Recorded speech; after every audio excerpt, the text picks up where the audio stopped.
पहिले येते ती हुरहुर. म्हणजे आता काय रिझल्ट लागेल किंवा समजा मला भाषण करायचं आहे तर तिथे जाईपर्यंत माझ्या मनात जी काही भावना असते ती हुरहुर असते. ते ऍप्रिहेन्शन, पुढे येते ती कन्सर्न, मग असते ती अँझायटी. तर जेव्हा आपल्याला ताण येतो तेव्हा ही सिम्पॅथेटिक नर्वस सिस्टीम ऍक्टिव्हेट होते. धडधड होणं किंवा तोंडाला कोरड पडणं किंवा आपल्याला अंगावर खूप रोमांच, शहारे येणं, उभं राहणं, पोटात ढवळल्यासारखं होणं, चक्कर आल्यासारखी वाटणं, ही जी सगळी लक्षणं आहेत ही त्या पॅनिक अटॅकची लक्षणं आहेत. म्हणजे जी हार्ट अटॅक सदृश्य असतात. त्याच्यामुळे आपल्याला पहिले असं वाटतं की थोडाफार घाम येणं आणि धडधड होणं, श्वास गुदमरल्यासारखं होणं, ही सगळी लक्षणं जी आहेत ही हार्ट अटॅक मध्येही दिसत असतात. सर, बऱ्याच वेळा कसं असतं की नात्यांमध्ये बऱ्याच वेळा अनिश्चितता असते. मग ही अनिश्चितता जी आहे ती एन्झायटी वाढवते का? कसं आहे की ते व्हायचे वर्षा आहे. कुठचाही ताण म्हणजे टेन्शनची आम्ही जी व्याख्या करतो की ते मनात असतं, शरीरावर दिसतं, कामातून कळतं आणि नात्यातून बोलतं. कसं आहे की शेवटी नातं हे आपण एका काही अपेक्षेने किंवा काही ह्याच्यानी निर्माण करत असतो. विशेषतः विवाहासारखं किंवा लग्नासारखं जे नातं असतं ते. बाकी आता आई वडील किंवा आई मुलगा आणि आई वडील मुलगा ही नाती सुद्धा आहेत. पण या कुठच्याही नात्यांमध्ये काही अनिश्चितता असेल किंवा काही दुरावा निर्माण झाला तर नक्कीच तुमच्या मनात चिंता त्याच्यातनं निर्माण होऊ शकतं. म्हणजे चिंतेमुळे दुरावा निर्माण होऊ शकतो आणि दुरावा जर असेल, त्या नात्यामध्ये काहीतरी असेल तर शेवटी त्याचा परिणाम हा तुमच्या मनावर होतच असतो की का असं होतंय.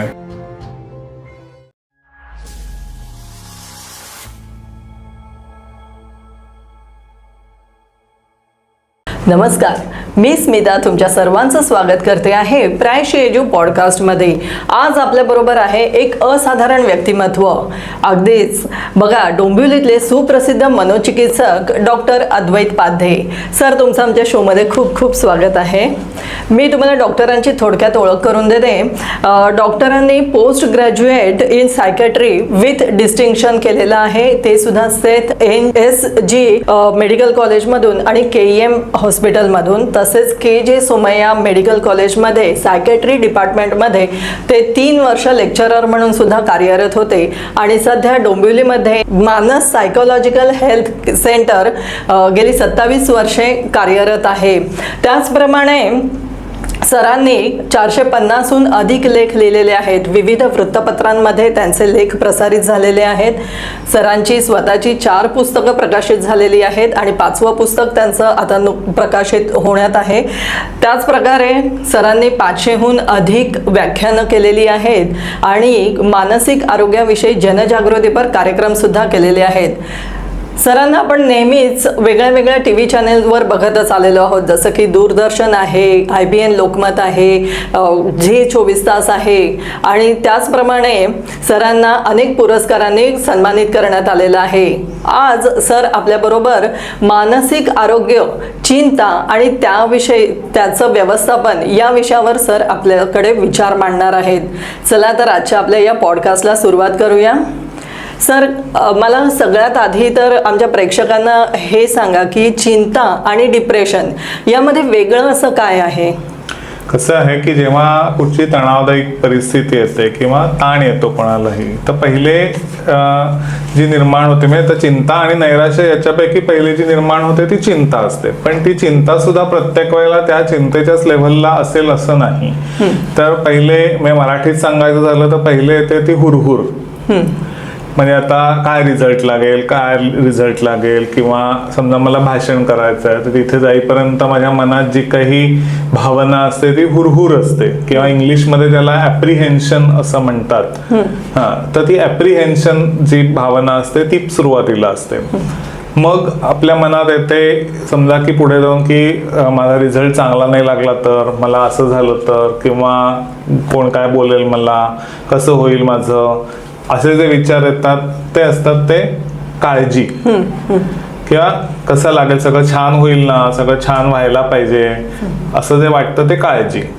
आणि तिथून पुढे जाऊन जेव्हा असे विचार येतात की मग मला नाहीच झाला तर चांगला, मग असं झालं तर, मग तसं झालं तर, मग मी कोण काय बोलेल मला, मग पुढे कोण काय हे करेल, तर ही जी पुढे निर्माण होते ती चिंता, ऍप्रिहेन्शन पुढे येते ती कन्सर्न, मग असते ती अँझायटी अच्छा. किंवा हुरहुर, मग काळजी, आणि मग येतं ते येते ती चिंता.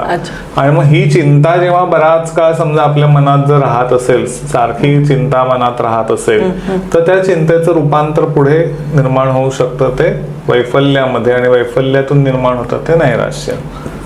अच्छा. म्हणजे आपल्याला फ्रस्ट्रेशन म्हणतो, मी चिंतेत जेव्हा सतत चिंताग्रस्त असतो तेव्हा शेवटी आपल्याला वाटलं काय हे काय येत आहे असं माझ्या नशिबी, असंच का होतंय सारखं, काहीच कसं काय व्यवस्थित होत नाहीये. मग इथून थोडंसं ते वैफल्यग्रस्त आपण व्हायला लागतो. आणि तिथून पुढे जेव्हा मग अजिबातच की माझं काही चांगलं होणारच नाही, मला काही मी वाईटच आहे, किंवा माझं काहीच भलं पुढे चांगलं होणार नाही, कशाला जगायचं मी, काही जगण्याला या अर्थ तरी आहे का, काही माझ्या करण्याला अर्थ तरी आहे का, असं जे म्हणजे होपलेस आणि हेल्पलेस आणि वर्थलेस वाटायला लागतं, तेव्हा जे येते ते नैराश्य असतं. म्हणजे अशा कुठेतरी या पायऱ्या आहेत. त्यामुळे पण चिंता आणि नैराश्य हे बऱ्याचदा म्हणजे एका बरोबर सुद्धा असू शकतात. एकाच बरोबर अँझायटी आणि डिप्रेशन हे एक सलगे असू शकतात. डिप्रेशन येतं तेव्हा सुद्धा थोडीफार चिंता असतेच, पण प्रत्येक वेळा सुरुवातीला जी चिंता असते तेव्हा लगेच नैराश्य असतं असं नाहीये. अच्छा. सर, बऱ्याच वेळा काय होतं की एखादी व्यक्ती आहे खूप असे चिंता करते, पण त्यांना कळत नाही की ही चिंता आहे की हे म्हणजे ओव्हर थिंकिंग आहे. मग हे चिंता किंवा ओव्हर थिंकिंग हे कसं ओळखायचं आहे? नाही, आता कसं आहे की चिंतेचे दोन प्रकारचे लक्षणं त्याच्यामध्ये असतात, की जी असतात भावनिक किंवा मानसिक लक्षणं आणि शारीरिक लक्षणं. म्हणजे जेव्हा आपल्याला छातीत धडधडतं, तोंडाला कोरड पडते, किंवा असे रोमांच उभे राहतात म्हणतो, म्हणजे असे रोमांच उभे राहतात, किंवा पोटात ढवळल्यासारखं होतंय, अचानक लघवीला संडासला लागल्याची भावना निर्माण होते, किंवा चक्कर आल्यासारखं होतं, असं जेव्हा होतं, घाम फुटतो, ही जी लक्षणं असतात ना, ही जी लक्षणं आहेत ही शारीरिक लक्षणं आहेत. पण मग पुढे जाऊन समजा आपल्याला असं म्हणजे त्याच्या जोडीला जेव्हा ते गोंधळल्यासारखं व्हायला लागतं, किंवा मग काही सुचेन असं होतं, किंवा मग त्याच्याविषयी अनेक, जसं मी म्हटलं, विचार येतात की खूप माझं असं झालं तर, हे तसं झालं तर, हे असं व्हायला नको होतं, तसं व्हायला नको होतं, असंच का झालं, तसंच का झालं, असे जे पुढे खूप विचार येतात. आणि मग ती विचारांची गाडी पुढे पुढे कुठच्याही भरधाव जायला लागते. तर हे ओव्हर थिंकिंग झालं. तर त्याच्यामुळे पहिले सुरुवातीला कदाचित आपल्याला ही जी दिसतात ही शारीरिक लक्षणं दिसतात, पण तरी सुद्धा त्याच्या मागे कुठचा तरी एक आपला विचार असतोच, की निगेटिव्ह विचार असतो, की ज्याच्यातनं हे निर्माण झालेलं असतं. म्हणजे कुठची तरी मनात समजा म्हणजे असं असतं की तो ऑफिसमध्ये काहीतरी ताण असतो, की जो आपण कोणाला सांगितलेला नसतो किंवा कुठे जास्त बोललेला नसतो, पण मग कधीतरी तर सतत सहन करून करून एखाद दिवशी रात्री किंवा आपल्याला अचानक असं धडधडायला लागतं, घाम फुटतोय होतं, आणि मग तिथून ती चिंता दिसायला लागते बाहेर. म्हणजे ती चिंता आत असते, फक्त ती या शारीरिक लक्षणांच्या द्वारे बाहेर दिसते. म्हणजे कुठेतरी आतमध्ये हे ओव्हर थिंकिंग असतं, त्या सगळ्या तणावदायी घटनेविषयीचं एक ओव्हर थिंकिंग असतं मनात, काहीतरी विचार आतमध्ये चालू असतो, आणि तो विचार जो चालू असतो त्याच्यातनं पुढेही शारीरिक लक्षणं दिसतात. शारीरिक लक्षणांमुळे तो पुन्हा ते विचारांची गाडी पुन्हा रूळ सोडून, किंवा आपण म्हणतो की रुळावरनं घसरते आणि कुठेही धावायला लागते, भरकटत जाते. सर, आपला मेंदू चिंता तयार करतो, ह्या मागे काही न्यूरोसायन्स आहे का? अर्थातच आहे. म्हणजे कसं आहे, मी म्हटलं तसं की आता जसा तो एखादा तणावदायी स्थिती निर्माण झाली तर आपल्या शरीरामध्ये अलार्म बेल्स आहेत, आपल्या मेंदूमध्ये अलार्म बेल्स आहेत. म्हणजे आपल्या मेंदूमध्ये दोन प्रकारच्या सिस्टीम आहेत, एक ज्याला सिम्पथेटिक नर्वस सिस्टीम म्हणतात आणि जे असिम्पथेटिक नर्वस सिस्टीम असते, पॅरासिम्पथेटिक तर ती सिम्पथेटिक आणि पॅरासिम्पथेटिक अशा दोन सिस्टीम आहेत, त्या परस्पर विरोधी आहेत. तर जेव्हा आपल्याला ताण येतो तेव्हा ही सिम्पथेटिक नर्वस सिस्टीम ऍक्टिव्हेट होते आणि त्याच्यामुळे मग धडधड होणं आणि जे काही लक्षणं आता सांगितली, घाम फुटणं, धडधड होणं, तोंडाला कोरडं पडणं, ही जी लक्षणं आहेत ही त्याच्यामुळे दिसायला लागतात. तर तेव्हा आपल्या ब्रेनमधल्या काही भागामध्ये, मेंदूमधल्या काही भागामध्ये काही ॲड्रिनालिन आणि ॲड्रिनालिन आणि नॉर ॲड्रिनालिन नावाची जी द्रव्य आहेत, नावाचे जे हॉर्मोन्स आहेत, ते जास्त प्रमाणात स्त्रवतात आणि मग त्याच्यामुळे ही लक्षणं आणखीन दिसायला लागतात. आणि मग त्याच्यानंतर ते सतत स्त्रवल्यामुळे आणि हे झाल्यामुळे सतत धडधड आणि हे सगळं होतं. मग त्याच्यामुळे पुन्हा विचार दुसरे यायला लागतात की अरे मला हार्टचा तर प्रॉब्लेम नाही, म्हणून मग आपण जातो कार्डिओलॉजिस्टकडे, तिकडे जातो. मग तिथे ECG आणि सगळ्या टेस्ट होतात, तर सगळ्या नॉर्मल असतात. त्यामुळे आपल्याला वाटतं अरे मग झालंय तरी काय मला. मग ते काही तात्पुरती औषधं देतात, त्याच्यामुळे मग थोडंसं बरं वाटतं. पुन्हा काही दिवसांनी कदाचित ते तसंच होतं. मग आपण दुसऱ्या कदाचित कार्डिओलॉजिस्टकडे जाऊ की अरे मागे तिकडे गेलो होतो, तिथे त्यांनी नॉर्मल सांगितलं तरी आता पुन्हा झालंय, मग आपण आता दुसरीकडे जाऊया, तिथेही सगळं नॉर्मल येतं. मग असं वाटायला लागतं की म्हणजे मग असं का होतंय मला म्हणजे अशी लक्षणं का दिसतात, रिपोर्ट्स तर नॉर्मल येतात, मग मला त्रास का होतोय. अशा सगळ्या विचारांनी मग मेंदूतले म्हणजे कुठेतरी सिरोटोनिन नावाचं दुसरं एक द्रव्य असतं ते कमी व्हायला लागतं. आणि ते कमी झाल्यामुळे मग आणखीन हे जे निगेटिव्ह विचार आणि हे सगळं आहेत, हे सगळे त्याच्यामुळे निर्माण होत असतात. त्यामुळे हा सगळा म्हणजे हॉर्मोनल आणि हा न्यूरोसायन्सचा भाग आहे. म्हणजे आपल्या अंतरस्रावी ग्रंथी आहेत, त्याच्यामधनं हे ॲड्रिनालिन नॉर ॲड्रिनालिन स्त्रवत असतं. इव्हन काही वेळेला आपल्याला थायरॉइड नावाची जी ग्रंथी असते आपल्या इथे गळ्याच्या जवळ, तर त्या ग्रंथीचे स्त्राव वाढल्यामुळे जे चिंतेसारखी लक्षणं, त्याच्यामुळे पण ही लक्षणं होऊ शकतात. म्हणजे अशी लक्षणं निर्माण होण्यामागे काही वेळेला हायपर थायरॉइडिझम हेही कारण असू शकतं. सर, चिंता जी आहे आता, ती चिंता म्हणजे जडणघडणीतून येते की परिस्थितीतून निर्माण होऊ शकते? माझ्या मते दोन्हीतून होऊ शकते. म्हणजे केवळ एका गोष्टीला आपल्याला हे करता येणार नाही. आता जडणघडणीतून म्हणजे काय, तर तुम्ही एक राम गणेश गडकरींची कविता ऐकली असेल, चिंतातुर जंतू नावाची. की त्याच्यामध्ये आहे की झाडाला ही एवढी हिरवी पानं कशासाठी आहेत, किंवा एवढ्या तारा आकाशामध्ये का आहेत, किंवा एवढा सूर्य एवढा प्रकाश का सांडतोय त्याचा उघड्या माळावर, म्हणजे असं सगळं वाया का जातंय त्याचं ऊन प्रकाश. तर अशा कुठच्याही गोष्टीबाबत चिंता करणारे काही, म्हणजे त्याला गडकरींनी त्याला चिंतातुर जंतू असं नाव दिलेलं आहे. की जे सतत चिंता करायची, की छोट्या छोट्या गोष्टींचा चिंता करण्याचा काही जणांचा स्वभाव असतो, की बारीक सारीक गोष्टीची चिंता करायची, की हे होईल ना, मी करतोय ते बरोबर आहे ना, मी होतोय ते बरोबर होईल ना, बरोबर केलंय ना, असं सगळं जे सतत वाटण्याचा पहिल्यापासून एक स्वभाव असतो त्याचा. तर तो एक स्वभाव असतो की त्या स्वभावामुळे कुठेतरी तो एक परफेक्शनिझम असतो, की माझ्याकडनं सगळं बरोबरच व्हायला पाहिजे, काही चुकताच कामा नाहीये. तर हा जो एक स्वभाव असतो, परफेक्शनिस्ट स्वभाव असतो, तर तो स्वभाव ही जडणघडण आहे. ही स्वभाव उपजतही असते, म्हणजे घरात परंपरागत कुठेतरी तो आलेला असतो. आपल्या आईवडील कदाचित आईवडिलांपैकी कोणी त्या स्वभावाचं असतं, म्हणून आपला स्वभाव तसा झालेला असतो. आणि त्याच्यामुळे असं होतं. आणि त्याच्यामुळे कसं असतं की आपल्याला एक जी विचारांची जडणघडण झालेली असते ती अशी असते की सगळं व्यवस्थितच व्हायला पाहिजे, आणि तसं जर नसेल तर मग तू वाईट.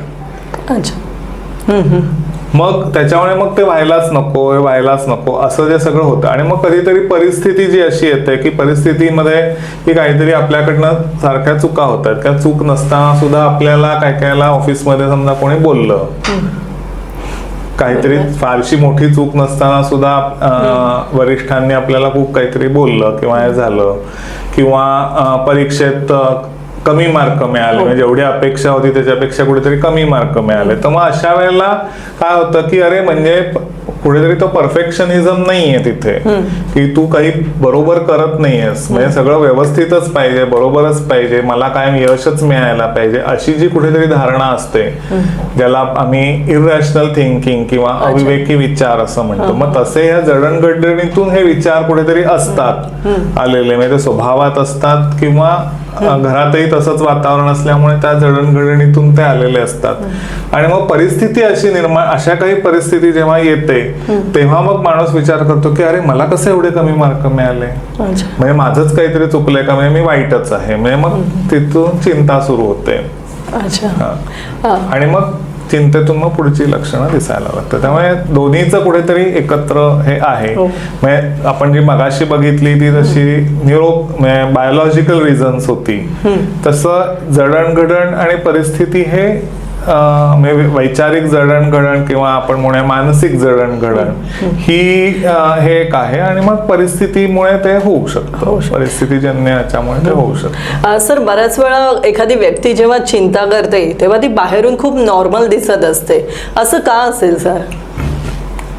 म्हणजे आता अगदी प्रत्येक व्यक्तीच दिसेल असं नाही, पण अगदी सुरुवातीची चिंता असेल की सुरुवातीला असेल की आता धडधड होतीये किंवा असं थोडंफार मनात नुसते ओव्हर थिंकिंग होतं आहे, अशा वेळेला माणूस काही काही वेळेला वर्ण शांत दिसू शकतो, पण मनातल्या मनात कुठेतरी ते ओव्हर थिंकिंग चालू असतं. पण जेव्हा शारीरिक लक्षणं दिसायला लागतात तेव्हा तो माणूस प्रत्यक्ष घाबरतो आणि मग ते दिसायला लागतं. पण जेव्हा ते ओव्हर थिंकिंगच्या स्वरूपात ती चिंता असते, वैचारिक किंवा याच्या लेव्हलवर, जेव्हा मानसिक लेव्हलवर जेव्हा ती चिंता असते तेव्हा मग तो माणूस दिसायला वरनं शांत दिसतो, नॉर्मल दिसतो, पण आतल्या आत कुठेतरी ते विचार चालू असतात आणि मग कधीतरी ते शारीरिक लक्षणांच्या रूपाने ते बाहेर येऊ शकतं. अच्छा सर, आता तुम्ही मगाशी बोललात की एन्झायटी पण असते. सर, कधी कधी असा एन्झायटीचा अटॅक येतो असं आम्ही ऐकलं होतं की एखाद्या व्यक्तीला एन्झायटीचा अटॅक आलेला आहे, तर एखाद्या व्यक्तीला आपण कसं ओळखू शकतो की त्याला एन्झायटीचा अटॅक आलाय आणि त्याच्यावर आपण काय उपाय करू शकू? आता मगाशीच जे मी सांगितलं की धडधड होणं किंवा तोंडाला कोरड पडणं किंवा आपल्याला अंगावर खूप रोमांच, शहारे येणं, उभं राहणं, पोटात ढवळल्यासारखं होणं, चक्कर आल्यासारखी वाटणं, ही जी सगळी लक्षणं आहेत ही त्या पॅनिक अटॅकची लक्षणं आहेत. म्हणजे जी हार्ट अटॅक सदृश्य असतात, त्याच्यामुळे आपल्याला पहिले असं वाटतं की थोडाफार घाम येणं आणि धडधड होणं, श्वास गुदमरल्यासारखं होणं, ही सगळी लक्षणं जी आहेत ही हार्ट अटॅक मध्येही दिसत असतात. म्हणजे पहिल्यांदा हा जो सगळा ही जी लक्षणं दिसली ना, ही व्हिएतनामच्या युद्धामध्ये, जे अमेरिका आणि व्हिएतनाम मधलं युद्ध होतं, तर त्या युद्धामध्ये ते सैनिक बराच काळ तिथे व्हिएतनाम मध्ये होते आणि घरापासून लांब होते आणि ह्या सगळ्या ताणातनं कुठेतरी त्यांना हे अटॅक तिथे यायला लागले. की ती एक चिंता मनात होती की आता किती काळ हे चालणार, कधी घरी जायला मिळणार आणि काय, अशी सगळी ती चिंता होती. आणि त्या चिंतेतून हे पहिले आलं, पण मग ते नंतर कळलं की हे चिंता नव्हती, हे पॅनिक अटॅक होते. लोक पहिले वाटलं की या सगळ्यांना हार्ट अटॅक येत आहेत की काय, पण मग तिथे त्या डॉक्टरांनी तिथले हे सगळं केल्यानंतर मग ते असं कळलं की ते भीतीचे अटॅक होते किंवा अँझायटीचे अटॅक होते. अच्छा. तर त्याच्यामुळे मग त्या अँझायटी म्हणून मग त्याला पॅनिक अटॅक असं नाव देण्यात आलं की ते पॅनिक अटॅक आहेत. आणि मग त्याला ट्रीटमेंट म्हणजे आता ते कसं हे करायचं, तर अशा वेळेला अर्थात पहिले रूल आउट तर करायला पाहिजे की हा काही हार्टचा हे नाहीये, त्याच्यामुळे दाखवायला पाहिजे आहे की जर खरंच खूप धडधड होत असेल आणि होत असेल तर एकदा तरी ओपिनियन नक्कीच घ्यायला पाहिजे की काही नाहीये ना, हार्टचा प्रॉब्लेम वगैरे काही नाहीये ना. ते एकदा रूल आउट केलं, ते जर सगळं नॉर्मल असेल तर मग तो नक्कीच पॅनिक अटॅक किंवा भीतीचा अटॅक आहे. मग त्याप्रमाणे त्यासाठी औषधोपचार आहेत किंवा इतर काही काउन्सिलिंग आहेत, इतर उपाय आपल्याला करता येतात. अच्छा सर, बऱ्याच वेळा असं मी बघितलं आहे की व्यक्ती एन्झायटी असते, ते म्हणतात की मी रात्रभर झोपू नाही शकत, मग हे होऊ शकतं का अशामध्ये? हो, म्हणजे कसं होतं की आता सतत अशी धडधड होते किंवा असं होतं आहे किंवा गुदमरल्यासारखं होतं आहे, मग अशामुळे मग माणसाला मग ते सगळ्यात पहिले अर्थातच असं वाटतं की हे हार्ट अटॅक तर नाहीये ना, मग त्याच्यामुळे त्या भीतीने झोप येत नाही, किंवा गुदमरल्यासारखं होतंय त्या भीतीने झोप येत नाही, किंवा मला काही झोपलो आणि मला काही झालं तर त्या भीतीने ती कुठेतरी झोप येत नाही.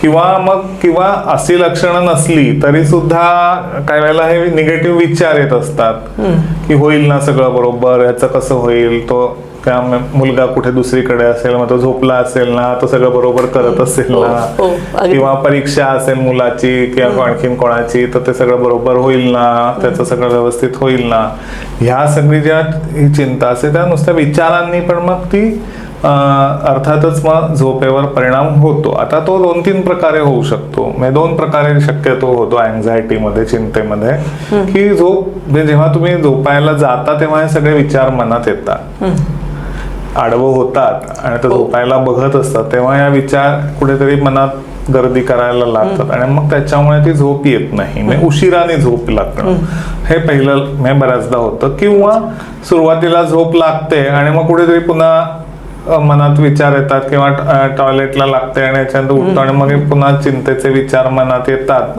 आणि मग त्याच्यातनं कुठेतरी पुन्हा झोप डिस्टर्ब होऊन जाते. तर अशा पद्धतीने ती झोपेवर परिणाम होतो.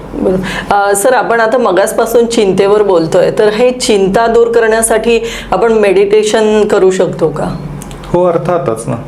चिंतेसाठी जसं मी औषधोपचार आहेत तसं औषधोपचारांच्या जोडीला जे काही इतर मानसोपचार किंवा हे आहेत, तर त्याच्यामध्ये बिहेवियरल थेरपी हा भाग असतो, की ज्याच्यामध्ये 2-3 प्रकारांनी हे येतं, की प्रोग्रेसिव्ह मसल रिलॅक्सेशन एक्सरसाइज असतात, की स्नायू शिथिलीकरणाचे व्यायाम असतात.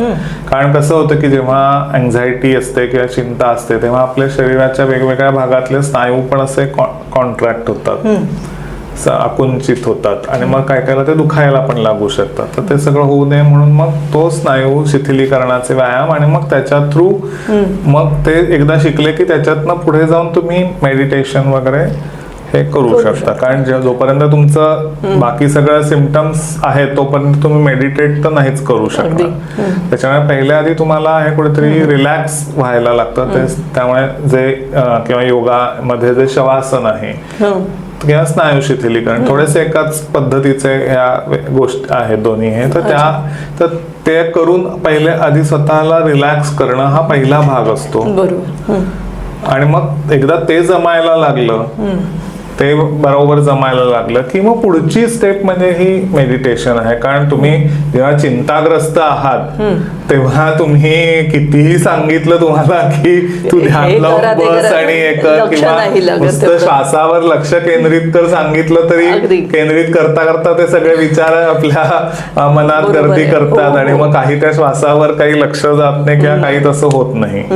त्याच्यामुळे पहिले जो उपाय असतो तो पहिल्या औषधोपचारांनी सिम्प्टोमॅटिक रिलीफ पहिले मिळणं आवश्यक असतं. त्याच्या औषधोपचार थोडंसं माइंड शांत झालं की मग त्याच्या जोडीला थोडासा हा रिलॅक्सेशनचा एक्सरसाइज जो असतो किंवा शवासन तसं हे केलं आणि मग ते सगळं जमायला लागलं की मग कसं असतं की मेडिटेशन शेवटी कशासाठी असतं की मेडिटेशन माइंडफुलनेस मेडिटेशन या कुठच्याही पद्धतीचं जे असतं तर त्याच्यामध्ये कसं असतं की तुम्ही तुमच्या श्वासावर लक्ष केंद्रित करा हे असतं आणि मग त्या श्वासावर लक्ष केंद्रित करता करता तुम्ही तुमच्या विचारांवरही लक्ष केंद्रित करा, त्रयस्थपणे बघा, त्याचा आत्मपरीक्षण करा, असं त्याच्यामध्ये पुढची स्टेप असते. तर हे सगळं जे असतं हे मग नंतर जमायला लागू शकतं. पण नक्कीच तो उपाय आहे, मेडिटेशन हा उपाय आहे, पण तो सुरुवातीला करायचा उपाय नाहीये. हा, की सुरुवातीला करायचा उपाय नाहीये. सुरुवातीला तुम्ही किती प्रयत्न केला तरी तो लगेच तुम्हाला पहिले त्याची लक्षणं आपल्याला ओळखावी लागतील. त्यामुळे पहिले लक्षणं ओळखून मग त्याप्रमाणे आधी पहिले दुसरे उपाय आधी करायला पाहिजे. सिम्प्टोमॅटिक रिलीफ देणारे उपाय पहिले करायला पाहिजेत. आधी तुम्ही रिलॅक्सेशन एक्सरसाइज, अगदीच थोडीशी अँझायटी असेल तर अगदीच लगेच काही समजा औषधही घ्यायची गरज नाहीये, पण मग तुम्ही तरी सुद्धा पहिल्या आधी रिलॅक्सेशन एक्सरसाइज करून पहिले थोडंसं स्वतःला रिलॅक्स करायला शिकणं, शवासन करून त्या ह्याच्यात नुसतं शांत तुम्हाला आधी पडून ते करता येतंय का, तर ते पहिल्या आधी महत्वाचं आहे. ते एकदा जमायला लागलं मग पुढच्या स्टेप्स आहेत. स्टेप्स आहेत. सर, हे पॉझिटिव्ह थिंकिंग जे आहे, म्हणजे जर एखाद्या व्यक्तीने पॉझिटिव्ह थिंकिंग केलं तर एन्झायटीवर तो उपाय होऊ शकतो का, की फक्त इल्युजनच एक आहे? नाही नाही, नक्कीच आहे ना. म्हणजे आता बघा, असं म्हणतात की चिंता म्हणजे काय, मन चिंती ते वैरी न चिंती, खरंय. हे जे म्हणतात ते काय असतं, मन चिंती म्हणजे शेवटी मनात जे विचार येतात ते वैरीही तुमचा तसा विचार करू शकत नाही, असे विचार मनात येऊ शकतात, असं त्याचा अर्थ आहे. किंवा दुसरं आहे की म्हणजे चिंता आणि चिता याच्यामध्ये फक्त एका अनुस्वाराचा फरक आहे. दोन्ही आपल्याला जाळतात, एक शरीर जाळतात आणि एक कुठेतरी आपलं मन जाळतात, बरोबर. पण मग हे जाळणार कोण आहे, तर हे विचार आहेत. आपलेच विचार हे आपल्याला अशा पद्धतीने जाळत असतात किंवा आपल्याला त्रास देत असतात. आणि मग हे जे विचार कोणते आहेत, तर हे सगळे निगेटिव्ह विचार किंवा त्याच्या पुढे जाऊन मग अशी मी जो शब्द वापरला तो म्हणजे इररॅशनल विचार. तर हे जे इररॅशनल विचार आहेत, म्हणजे जसं सांगितलं की मला कायम यशच मिळायला पाहिजे, बरोबर, असं जेव्हा अशी जर माझी धारणा असेल तर मग काय होतं की जेव्हा मी परीक्षेची तयारी करत असतो त्यावेळेला काय वाटतं की अरे मग समजा मला नाही मिळालं यश तर, समजा मला थोडेसे कमी मार्क मिळाले तर, असं काही झालं तर मग काय होईल, मग आई वडील काय बोलतील, किंवा मी माझ्या मित्रांना कसं तोंड दाखवू, किंवा मी कोण काय बोलेल, मला शिक्षक काय बोलतील, असे सगळे काही विचार मग मनात यायला लागतात, बरोबर आहे. मग विचार तिथे सगळे जातात आणि मग त्याच्यामुळे मग काय होतं की म्हणजे बेसिकली की असं होणं म्हणजे मला अपयश मिळणं ही एक महाभयंकर कुठेतरी गोष्ट आहे आणि सगळे मला त्याच्यासाठी मग हे होईल. मग त्याच्यामुळे मग काय होतं की हे जे त्या यशाविषयीचं कुठेतरी आपण म्हणूया की जे महाभयंकरीकरण करतो ना आपले विचार, त्या विचारातनं आपण त्या यशाचं महाभयंकरीकरण केलं, अपयशाचं. अपयश मिळणं ही महाभयंकर गोष्ट आहे किंवा कमी यश मिळणं ही महाभयंकर गोष्ट आहे. हे जे आपण महाभयंकरीकरण करतो त्याच्यामुळे मग ही आपल्या मनात अननेसेसरी ह्या पुढच्या चिंता निर्माण होतात, किंवा आई वडील बोलले तर, हे बोलले तर, ते बोलले तर, आणि मग त्याच्यामुळे मग काय होतं, आपला जो फोकस असतो तोच कुठेतरी निघून जातो ना. फोकस असतो तोच हरवतो की त्याच्यामुळे आपलं कॉन्सन्ट्रेशन होत नाही. मग अर्थातच हेच विचार सतत मनात आल्यामुळे ते कॉन्सन्ट्रेशन होत नाही. मग कॉन्सन्ट्रेशन न झाल्यामुळे मग अभ्यासावर अर्थातच मग ते लक्षात राहत नाही, केलेला अभ्यास लक्षात राहत नाही. मग पुन्हा मग त्याचं टेन्शन येतं, अरे मी एवढा अभ्यास करतोय तरी माझ्या लक्षात राहत नाही. कारण पण तू तो विचार करतोय, अभ्यासाला बसलाय, तुझ्या पुढ्यात पुस्तक आहे, पण मनात विचार सगळे हे आहेत. त्याच्यामुळे हे विचार बदलायला पाहिजे आहेत. हे विचार बदलणं, हे जे इरॅशनल थिंकिंग आहे हे बदलणं खूप आवश्यक आहे. तर ते आपल्याला बदलायला पाहिजे. नक्कीच.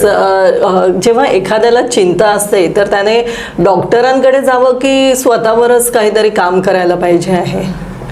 आता कसं आहे की समजा म्हणजे थोडीशीच चिंता कधीतरी असेल, कधीतरी तुम्हाला असं होत असेल चिंता आणि असं होत असेल एखाद दिवशी, किंवा आत्ता झाली थोडीशी चिंता निर्माण झाली तर लगेच काही तुम्ही डॉक्टरांकडे जा असं म्हणणार नाही. जेव्हा ती चिंता तुमच्या सगळ्या दैनंदिन आयुष्यावर कुठेतरी परिणाम करते आहे किंवा तुम्हाला नीट काही काम करता येत नाहीये, बरोबर, तर तेव्हा कुठेतरी म्हणजे तुमच्या शरीरावर परिणाम होतो. म्हणजे शारीरिक लक्षणं दिसत आहेत, मग अशी सांगितली तशी शारीरिक लक्षणं सारखी दिसत आहेत, किंवा तुम्हाला दैनंदिन तुमच्या कामावर परिणाम होतो. म्हणजे स्टुडंट असेल तर तो अभ्यासावर कॉन्सन्ट्रेट नाही करू शकत आहे, किंवा ऑफिसमध्ये जे काही रुटीन काम आहे त्याच्यामध्ये ती व्यक्ती काम कॉन्सन्ट्रेट नाही करू शकत आहे, चुका होत आहेत, असं काहीतरी होत आहे असं दिसलं तर मग असं जर सारखं होत असेल तर नक्कीच तुम्ही पहिले डॉक्टरची हेल्प घ्यायला पाहिजे. पण अशी कधीतरीच असं थोडंसं चिंता वाटत असेल आणि ही शारीरिक लक्षणं किंवा दैनंदिन आयुष्यावर येत नसेल, पण एक चिंता करण्याचा आपला स्वभाव आहे, बरोबर, तर त्याच्यावर आपल्याला काम मात्र करायला पाहिजे. म्हणजे काम तर करायला पाहिजे. म्हणजे लगेच तुम्ही डॉक्टरची हेल्प घेऊ नका, पण अशा ह्याच्यामध्ये मग तुम्ही काउन्सिलिंग, मी मगाशी म्हटलं की विचार कुठेतरी याच्यात वैचारिक तुमची हे बैठक बदलायला पाहिजे. ही जी इरॅशनल थिंकिंगची बैठक आहे तर ती कुठेतरी बदलायला पाहिजे आहे, असा त्याचा अर्थ आहे. मग तुम्ही अशा वेळेला थेरपी ज्याला म्हणतात की हे जे सगळं होतं हे वेगवेगळ्या विवेकनिष्ठ उपचार पद्धती किंवा कॉग्नेटिव्ह बिहेवियर थेरपी अशा थेरपीज मधनं हे सगळे बैठक बदलता येत असते. आणि मग त्यासाठी तुम्ही मग काउन्सिलर्सची किंवा अशा सगळं थेरपी करणाऱ्या जे हे असतात सायकोलॉजिस्ट त्यांची मदत घ्यायला पाहिजे. नक्कीच सर, आता आपण बघतो की प्रत्येक माणूस हा करिअर, पैसे, नोकरी यांच्या मागे धावत असतो. मग ही काही कारणं एन्झायटी वाढण्याची आहेत का? म्हणजे आता कसं आहे की अल्बर्ट एलिस नावाचा जो मानसशास्त्रज्ञ होता त्यांनी एक थिअरी मांडली की A+B=C. म्हणजे हे सायकोलॉजीतलं इक्वेशन आहे, हे आपलं गणितातलं इक्वेशन नाही आहे. तर हे मानसशास्त्रातलं इक्वेशन आहे. त्याच्यामध्ये त्यांनी असं म्हटलं की म्हणजे अँटीसिडेंट इव्हेंट, ए म्हणजे अँटीसिडेंट इव्हेंट, बी म्हणजे तुमची बिलीफ सिस्टीम आणि सी म्हणजे कॉन्सिक्वेन्स. म्हणजे कुठची घटना त्याची तुम्ही करणारे त्याचा तुम्ही त्या घटनेकडे बघता कसा तो दृष्टिकोन किंवा वैचारिक बैठक जडणघडण तुमची. आणि म्हणजे जेव्हा एखादी घटना घडते तेव्हा तुम्ही ज्या दृष्टिकोनातून तिच्याकडे बघता, आता तो दृष्टिकोन कसा बनतो तर तुमच्या ह्या जडणघडणीतून. आणि मग त्या दोन्हीचा एकत्रित परिणाम म्हणजे होणारे परिणाम आहेत. म्हणजे मग चिंता, नैराश्य जे काय असेल ते. तर हे जे परिणाम आहेत म्हणजे शेवटी ह्या सगळ्याला कारणीभूत जी आहे ती तुम्ही त्या गोष्टीकडे कसे बघता.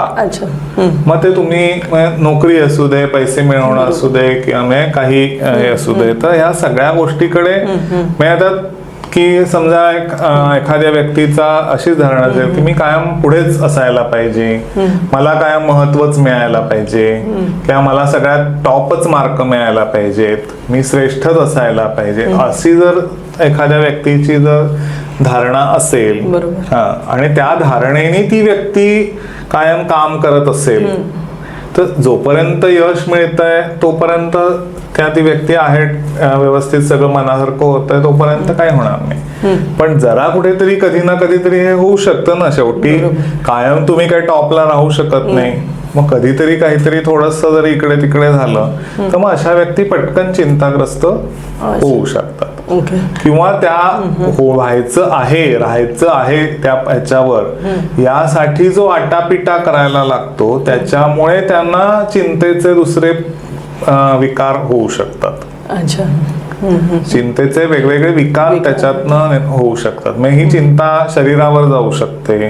अशी चिंता जर ही क्रॉनिक अशी चिंता राहिली तर त्या चिंतेमुळे ज्याला सायकोसोमॅटिक डिसऑर्डर असं म्हणतात तर तशा हे दिसू शकतात. की मग ज्याला इरिटेबल बॉवेल सिंड्रोम म्हणतात किंवा अस्थमा किंवा ब्लड प्रेशर हे जे सगळे दिसतात ही सगळी सायकोसोमॅटिक आजार आहेत तर ते त्याच्यामुळे निर्माण होऊ शकतात. किंवा ती चिंता सतत हे राहिल्यामुळे काही वेळेला अचानक चिंता निर्माण झाली तर दुसरी वेगळी लक्षणं त्याच्यामुळे दिसू शकतात. सर, आता आपण बघतोय की सोशल मीडियाचा खूपच वापर झालेला आहे. अगदी प्रत्येक जण सोशल मीडियावर आहे. मग हे काही कारण असू शकतं का एन्झायटी वाढण्याचं? सोशल मीडिया नक्कीच आहे. आता सध्या तरी नक्कीच आहे की काय आहे की ज्याला fear of missing out, FOMO, हा शब्द तुम्ही ऐकला असेल की फिअर ऑफ मिसिंग आउट, की मी काहीतरी मिस तर नाही ना करत आहे.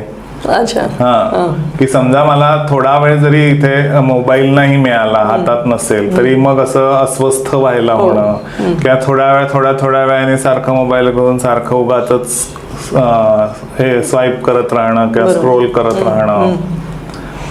किंवा मग प्रत्येक मेसेजला उत्तर देत राहणं, किंवा प्रत्येक मेसेजला किंवा प्रत्येक माझ्या पोस्टला किती थोडे जरा जरी लाईक्स नाही मिळत हे नाही मिळत तरी अस्वस्थ बरोबर. होणं, हो. हा जो सगळा जो भाग आहे, किंवा मी काहीतरी पोस्ट केलंय आणि मग त्याला काहीच उत्तर आलेलं नाहीये, हा म्हणजे ह्या सगळ्या अशा छोट्या छोट्या गोष्टींनी अस्वस्थ होत राहणं, किंवा प्रत्येक पोस्टला मी आता फेसबुकवर पोस्ट आहे किंवा इंस्टाग्रामवर काही पोस्ट आहे किंवा आणि कशावर काही पोस्ट आहे, त्या पोस्टला मी काहीतरी उत्तर द्यायलाच पाहिजे, त्याच्यावर काहीतरी कमेंट करायलाच पाहिजे.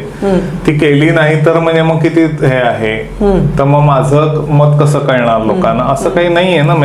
प्रत्येक गोष्टीवर आपण व्यक्त व्हायलाच पाहिजे असं काही नियम नाहीये की, पण ही कुठेतरी भीती आहे की मग मी कोणाच्या समोर येणार नाही, माझं मत कोणाच्या समोर येणार नाही, किंवा मी काय म्हणतोय ते कुठेतरी हे होत राहील, माझी इमेज त्याच्यातनं कुठेतरी होईल. ही जी सगळी जी भीती आहे, या भीतीतून जी निर्माण होते ती मी फिअर ऑफ मिसिंग आउट जी आहे, तर ती फिअर ऑफ मिसिंग आउट ही त्याच्यातनं येते. आणि दुसरं म्हणजे की सतत ते बघत राहण्याची, म्हणजे ते रील्स आणि ते युट्यूब शॉर्ट्स किंवा अशा ज्या सगळ्या गोष्टी आहेत, तर त्या सगळ्या गोष्टी सतत बघण्याची सवय लागल्यामुळे मग जे एक ॲडिक्शन होतं, मग त्याच्यामुळे मग ते कसं की तो आनंद सारखा सारखा घेत राहावा असं वाटतो, की ते रील्स सारखी बघत राहावीशी वाटतात. म्हणजे अगदी परवाच एक मुलगा आला होता माझ्याकडे, ॲडोलसंट मुलगा होता, की तो दिवसातले 7-8 तास फक्त हेच करत असतो, म्हणजे फक्त हेच करत राहायचं, त्याच्यामुळे अभ्यास नाही, काही नाही. आणि मग त्याच्यामुळे असं होतं की मग ते काढून घेतला की त्याला तो अस्वस्थ होतो, मग चिडचिड करतो. म्हणजे चिंतेतून ही चिडचिडही निर्माण होऊ शकते. म्हणजे चिंतेतून प्रत्येकाला आपण घाबरतोच असं नाही, चिडचिडही होते, उगाच विनाकारण कुठच्याही छोट्या छोट्या कारणाने चिडणं हे जे होतं हे चिंतेतूनही होऊ शकतं.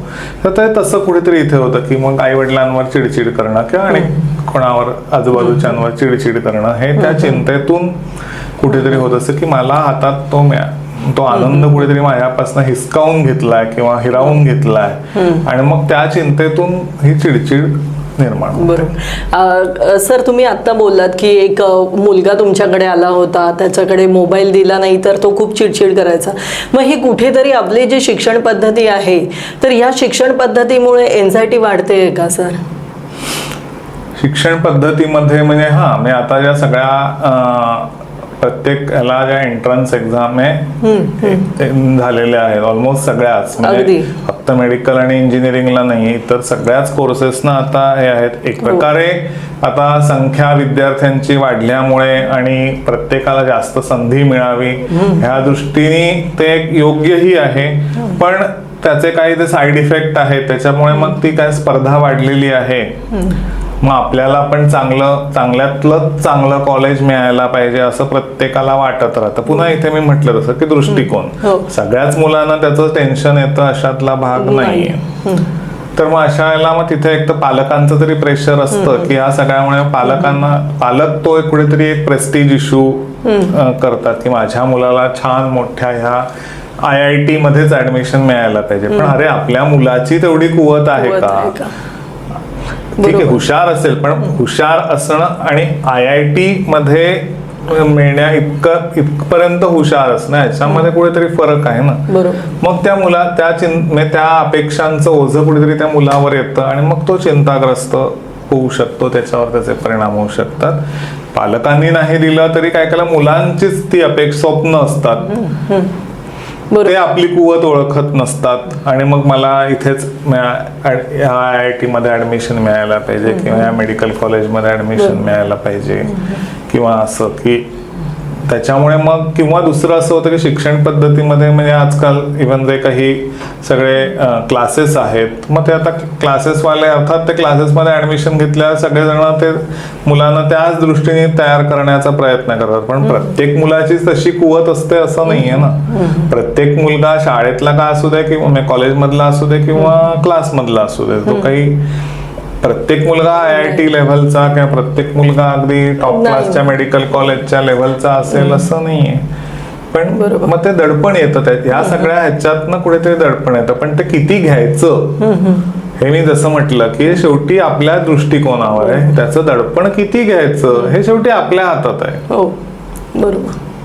तर ते किती घ्यायचं हे आपण ठरवायचं. जरी ह्या स्पर्धेत आपण उतरलो असतो, कारण तो आता अविभाज्य भाग आहे, पण ती स्पर्धा किती मनाला लावून घ्यायची किंवा तो किती त्याच्यात आपल्या कुवतीप्रमाणे आपण आपल्या अपेक्षा ठेवल्या आणि मग त्याप्रमाणे आपण प्रयत्न केले की आपणही सुखी राहतो. आपल्याला हवं तेवढं यश मिळाल्यामुळे सुद्धा सगळं व्यवस्थित होऊन जातं. पण हे चिंता आणि हे येत नाही. बरोबर. सर, असं विद्यार्थ्यांमध्ये एन्झायटीची काही लक्षणं आहेत का?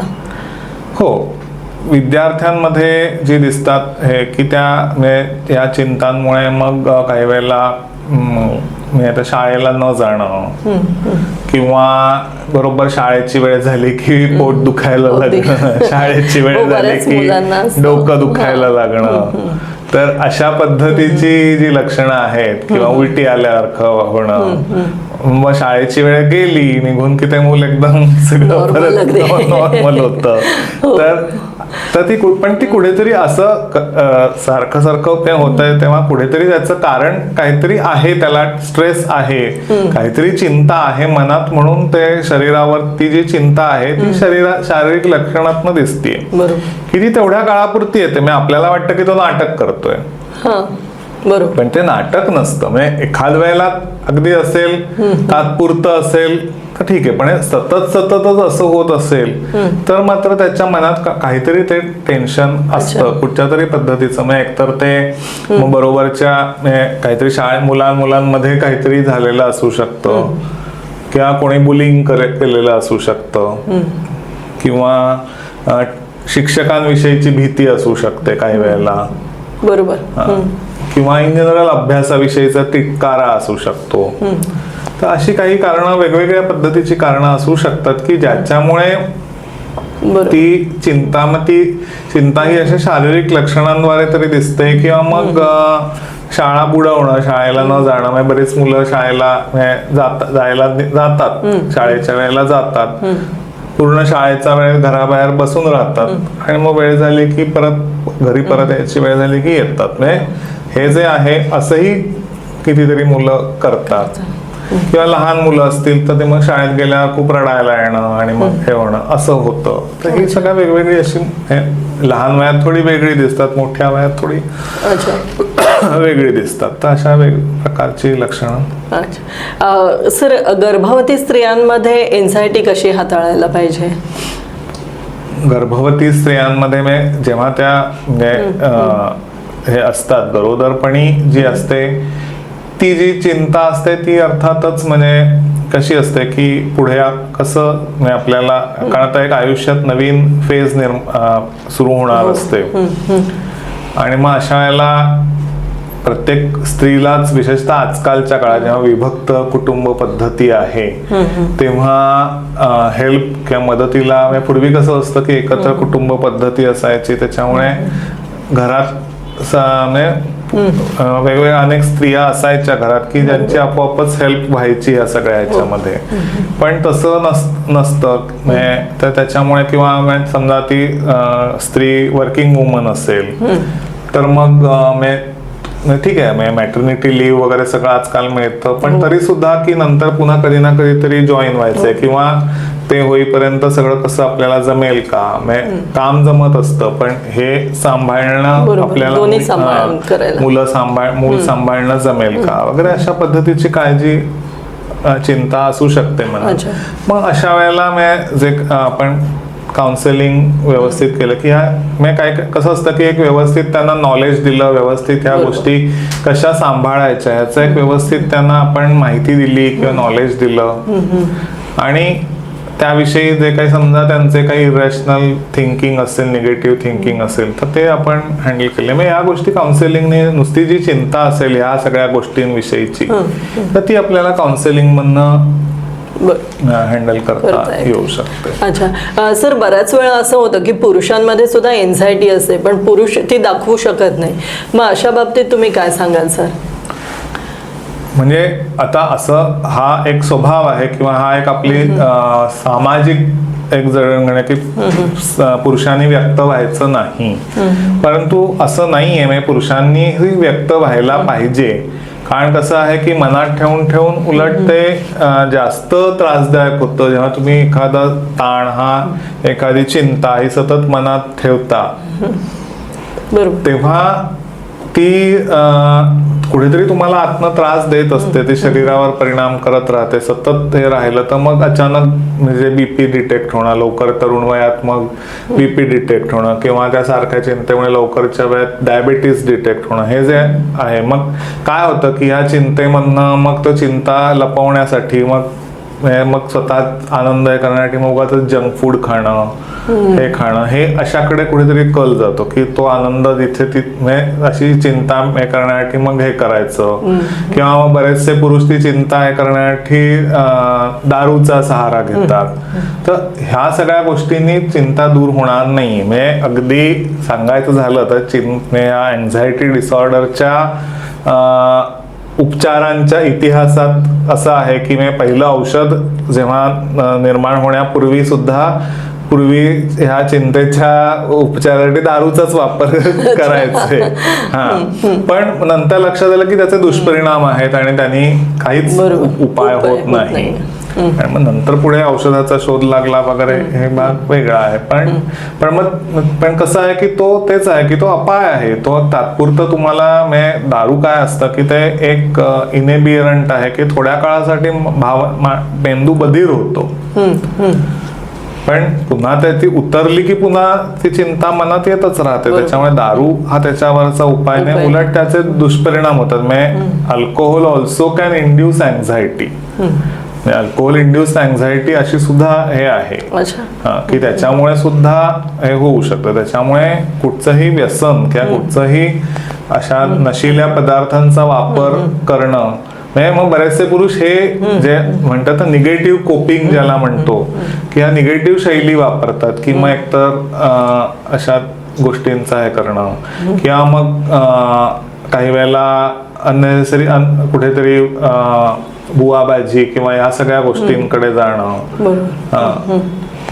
या गोष्टी होऊ शकतात. त्याच्यामुळे काही फायदा होत नाही, पण उलट नुकसानच होतं. आणि मग कधीतरी तो शरीरावर तरी दिसतो किंवा मग असं हे होऊ शकतं. तर त्याऐवजी ठीक आहे, तुम्ही प्रत्येकाला रडायलाच आलं म्हणजे तो चिंताग्रस्त आहे किंवा असं आहे असा काही त्याचा अर्थ नाहीये. पण मनात जे असेल ते तुम्ही कोणत्या तरी मेंटल हेल्थ वर्कर जे आहेत, म्हणजे काउन्सिलर आहेत किंवा सायकॅट्रिस्ट आहेत, तर कोणाकडे तरी जाऊन तुम्ही भेटा ना आणि उपचार करा. त्याच्यामुळे बरोबर कुठचंही निगेटिव्ह कोपिंग नाही करता कामा. सर, बऱ्याच वेळा कसं असतं की नात्यांमध्ये बऱ्याच वेळा अनिश्चितता असते. मग ही अनिश्चितता जी आहे ती एन्झायटी वाढवते का? होऊ शकतं ना, नक्कीच ना. कसं आहे की ते व्हायचे वर्ष आहे. कुठचाही ताण म्हणजे टेन्शनची आम्ही जी व्याख्या करतो की ते मनात असतं, शरीरावर दिसतं, कामातून कळतं आणि नात्यातून बोलतं. तर ते नात्यातून बोलतं म्हणजे तुम्ही दुसऱ्या काही कारणाने चिंताग्रस्त असाल तरी सुद्धा त्याचा तुमच्या तुम्ही घरात येऊन वड्याचं तेल वांग्यावर काढता. राग तुम्हाला किंवा चिंता बाहेरची असते, ऑफिस मधल्या किंवा काही चिंता असतात, पण तिथे काही तुम्ही त्या व्यक्त नाही करू शकत, सांगू नाही शकत. मग घरी आल्यावर मुलं जरा जरी थोडीशी जरी काहीतरी हे करत असले, मस्ती किंवा हे करत असले तरी त्यांच्यावर खूप चिडचिड करायची, ओरडायचं, किंवा बायकोनी किंवा आणि कोणी घरातल्याने जरा मनासारखं नाही केलं की चिडचिड करायची, कोणी म्हणजे जोडीदारांनी. तर अशा पद्धतीने होतं. त्याच्यामुळे मग अर्थातच, आणि असं सारखं सारखं व्हायला लागल्यावर मग घरातले पण वैतागतात. त्याच्यामुळे अर्थातच नातेसंबंधांवर परिणाम होतो. पण तुम्ही जे विचारलं की नातेसंबंधात अनिश्चितता असेल, तर अर्थातच की कसं आहे की शेवटी नातं हे आपण एका काही अपेक्षेने किंवा काही ह्याच्याने निर्माण करत असतं. विशेषतः विवाहासारखं किंवा लग्नासारखं जे नातं असतं ते. बाकी आता आई वडील किंवा आई मुलगा आणि आई वडील मुलगा ही नाती सुद्धा आहेत, पण या कुठच्याही नात्यांमध्ये काही अनिश्चितता असेल किंवा काही दुरावा निर्माण झाला तर नक्कीच तुमच्या मनात चिंता त्याच्यातनं निर्माण होऊ शकतात. म्हणजे चिंतेमुळे दुरावा निर्माण होऊ शकतो आणि दुरावा जर असेल त्या नात्यामध्ये काहीतरी असेल तर शेवटी त्याचा परिणाम हा तुमच्या मनावर होतच असतो की का असं होत आहे. समजा आई अशी का वागतेय किंवा बाबा असे का वागतायत किंवा आपला जोडीदार असं का वागतोय, काही वेळेला समजत नाही की का असं विचित्र वागतोय, विचित्रासारखं वागतोय किंवा वागतेय किंवा असं जे काही वाटत असतं हे याची जर उत्तरं मिळत नसतील, बरोबर, किंवा दुसरं आहे व्यसनाधीन जोडीदार असेल तर मग सगळंच त्या नात्यावर परिणाम झालेला असतो ना.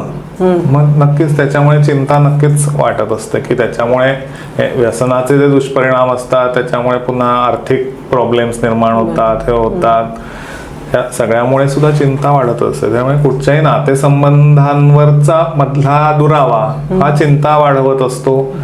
चिंता वाढल्यामुळे पुन्हा त्या नातेसंबंधांवर पुन्हा निगेटिव्ह परिणाम हा होत असतो. बरोबर. सर, आपण आता मगासपासून चिंता या विषयावर बोलतोय, मग ही चिंता म्हणजे मेंटल इलनेस आहे का सर? हो. अच्छा. चिंतेचे वेगवेगळे विकार आहेत. अँझायटी हा एक हे आहे, पण अँझायटीच्या वेगवेगळ्या डिसऑर्डर्स आहेत. जसं मगाशी मी सांगितलं पॅनिक अटॅक, तर तो पॅनिक अटॅक येणं किंवा पॅनिक अटॅक असे सारखे सारखे येत असतील मग त्याला पॅनिक डिसऑर्डर असं म्हणतात. मग जेव्हा असं त्या व्यक्तीला सारखे असे पॅनिक अटॅक्स येत असतात तेव्हा त्या व्यक्तीला एकटं कुठेही जायची भीती वाटायला लागते, गर्दीत जायची भीती वाटायला लागते की न जाणो मी कुठे एकटा गेलो आणि मला काही झालं तर, न जाणो मी गर्दीत गेलो आणि तिकडनं मला बाहेरच नाही पडता आलं तर, असं काही झालं घुसमटल्यासारखं आणि मला बाहेरच नाही पडता आलं तर.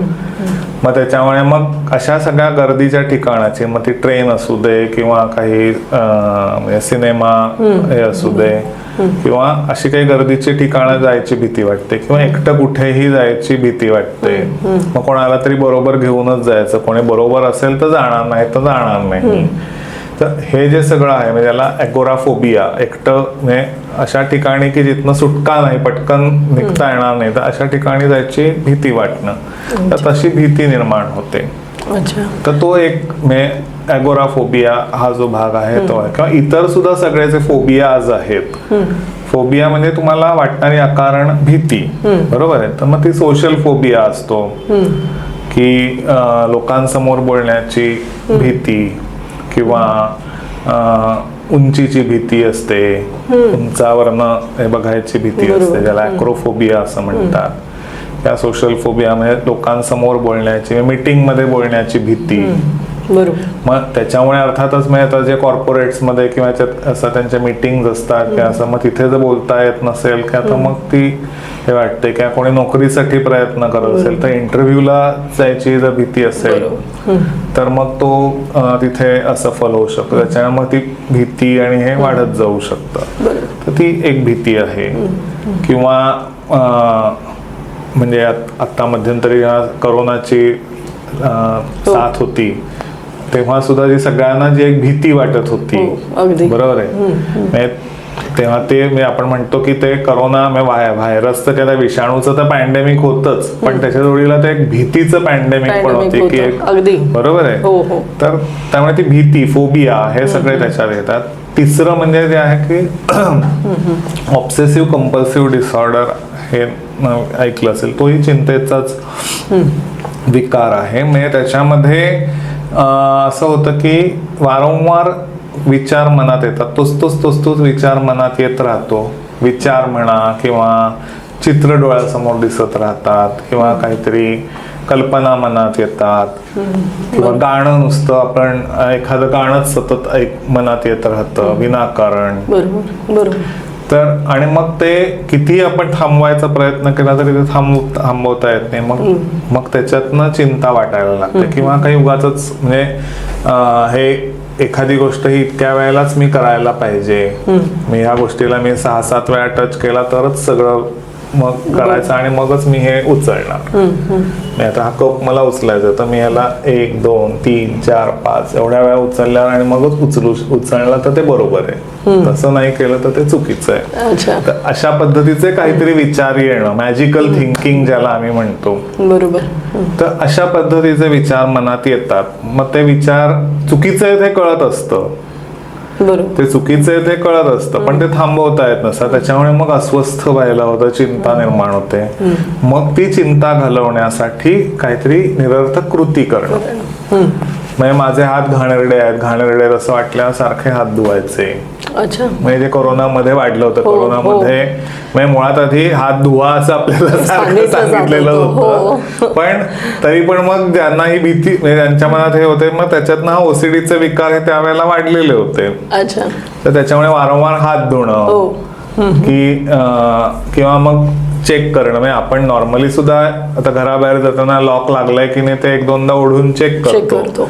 पण तुम्ही जर तुम्हाला सारखे मनात डाऊट्स येतील, तुम्ही बरोबर लावलाय ना, तुम्ही गेला तर तुम्ही थोडं अंतर चालत गेलात आणि परत म्हणत अरे मी बरोबर लावलाय ना, आणि पुन्हा परत येऊन पुन्हा चेक केलं, पुन्हा गेलात, पुन्हा विचार मनात आला, पुन्हा येऊन चेक केलं. असं जर सारखं करून मी तुम्हाला बाहेर जायलाच उशीर होणार.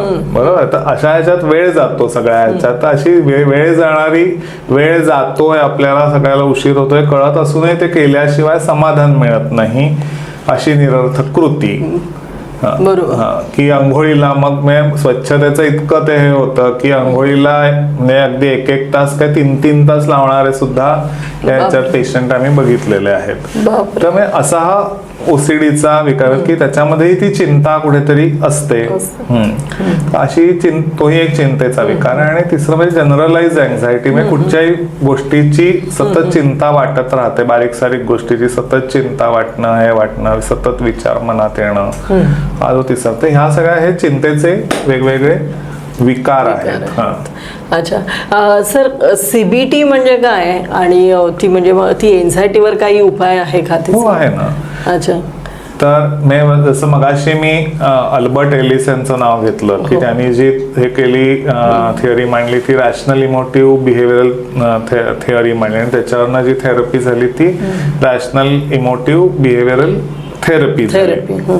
तर त्याच पद्धतीने ॲरन बेक नावाचा जो मानसशास्त्रज्ञ होता त्यांनी असं सांगितलं, त्यांनी पण साधारण असंच हे मांडला की आपल्या मनात हे जे काही चिंता नैराश्य निर्माण होतं त्याच्यामध्ये आपल्या ह्या काही विचार करण्याच्या पद्धतींमध्ये दोष असू शकतो. तो दोष जो असतो तो आपल्या स्वतःविषयीचा असू शकतो किंवा आपल्या सभोवतालच्या गोष्टींविषयीचा म्हणजे वातावरणाविषयीचा असतो किंवा भविष्याविषयीचा असू शकतो. बरोबर. तर अशा कुठच्या बद्दल आपल्या काही चुकीचे एक धारणा किंवा चुकीच्या हे असतात, तर मग त्याला त्यांनी कॉग्निटिव्ह एरर असं नाव दिलं. तर त्या ज्या म्हणजे आपल्या वैचारिक चुका किंवा जडणघडणीतल्या चुकीच्या गोष्टी, तर त्याच्यामुळे मग हे सगळं चिंता किंवा नैराश्य किंवा हे सगळे परिणाम होत असतात. मग ते आपल्याला बदलायला पाहिजे. तर ते बदलण्यासाठी जी थेरपी आहे ती कॉग्निटिव्ह बिहेवियरल थेरपी. दोन्ही थोड्या सिमिलर म्हणजे काय म्हणून की एक बेस दोघांचं थोडाफार सेम आहे, पण पद्धत थोडी वेगळी आहे. आणि मग त्याच्यात तुमचे बिहेवियरल मॉडिफिकेशन पण असतं की म्हणजे कसं असतं की सतत चिंता मनात असेल तर तुमच्या वागण्यावरही परिणाम होतो. तर पहिले आधी ती बिहेवियरल मॉडिफिकेशन करायचा आणि मग विचारांमध्ये बदल घडवायचा, असं त्याच्यामध्ये असतं. बरोबर. सर, आता आपण एन्झायटी म्हणून बघितलं, पण मग एन्झायटी समजा एखाद्या व्यक्तीला असेल तर त्याचा तो कमकुवतपणा असू शकतो का? कमकुवतपणा म्हणजे आता अँक्शियस नेचर असेल, जसं मगाशी मी म्हटलं की तो स्वभाव असेल, तर तो कुठेतरी त्याचा नक्कीच ड्रॉबॅक आहे ना. म्हणजे एखाद्या व्यक्तीचा स्वभाव म्हणजे ज्याला आम्ही अव्हॉइडंट आणि डिपेंडंट पर्सनॅलिटी म्हणतो, की कुठची गोष्ट टाळायची वृत्ती असेल की नको रे बाबा कशाला उगाच करायचं, नाहीच जमणार मला ते, कशाला करा, त्यापेक्षा आपल्याला जेवढं जमतंय तेवढं करावं, असं की जबाबदारी टाळायच्या. किंवा मग डिसिजन घ्यायची वेळ असेल तर मग ते मी कशाला घेऊ डिसिजन, जाऊ दे आपण त्याला विचारूया. अच्छा. मग डिसिजन, मग जेव्हा अशा अवॉइडंट हे असतं तेव्हा त्याच्या जोडीला डिपेंडंट पण असतं. म्हणजे काहीतरी मग जबाबदारीसाठी कोणावर तरी डिपेंडंट राहायचं.